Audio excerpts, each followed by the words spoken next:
जोमैटो के फाउंडर और सीईओ दीपिंदर गोयल नाम सुनते ही दिमाग में बिजनेस, स्टार्टअप और बड़े बड़े फैसलों की तस्वीर बनती है। लेकिन इन दिनों दीपिंदर गोयल चर्चा में है, अपने किसी बयान या बिजनेस डील की वजह से नहीं, बल्कि एक अजीब से गैजेट की वजह से। एक ऐसा गैजेट जो ना मोबाइल है, ना हेडफोन, ना ही कोई फैशन एसेसरीज। हाल ही में जब दीपिंदर गोयल एक शो पर पहुंचे तो उनकी बातों से ज्यादा लोगों की नजर उनके माथे पर चिपकी एक छोटी सी डिवाइस पर टिक गई। सोशल मीडिया पर सवालों की बाढ़ आ गई। ये क्या है? कान के पास क्या चिपका रखा है? क्या ये कोई नया टेक गैजेट है? चलिए आपको इस रहस्यमयी गैजेट का एक एक राज बताते हैं। दीपिंदर गोयल के कान के पास लगी ये छोटी सी डिवाइस देखने में भले ही मामूली लगे, लेकिन इसके पीछे की सोच काफी बड़ी और भविष्य से जुड़ी हुई है।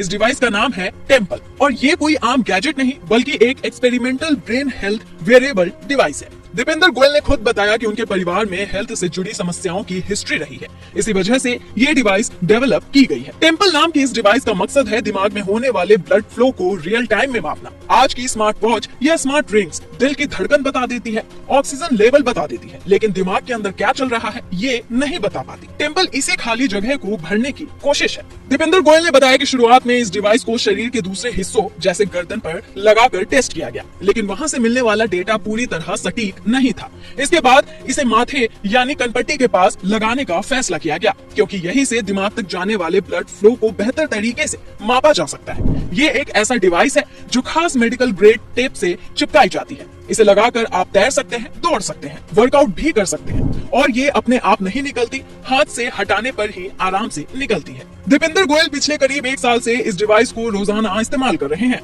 उनके मुताबिक ये रिसर्च उम्र बढ़ने की प्रक्रिया को समझने से जुड़ी है। खासतौर पर यह जानने की कोशिश की जा रही है कि ग्रेविटी लंबे समय में हमारे शरीर और दिमाग तक खून पहुंचने की प्रक्रिया को कैसे प्रभावित करती है। रिपोर्ट्स के मुताबिक दीपिंदर गोयल इस रिसर्च में अब तक करीब $25 मिलियन यानी लगभग 225 करोड़ रुपए खर्च कर चुके हैं। एक्सपर्ट्स मानते हैं कि ब्रेन हेल्थ पर नजर रखने वाले वेरिएबल पर दुनिया भर में रिसर्च चल रही है, लेकिन आमतौर पर ऐसे डिवाइस लैब्स या सीमित ट्रायल तक ही सीमित रहते हैं। किसी बड़े बिजनेस लीडर को इसे रोजमर्रा की जिंदगी में इस्तेमाल करते देखना, यही वजह है कि टेम्पल चर्चा का विषय बन गया।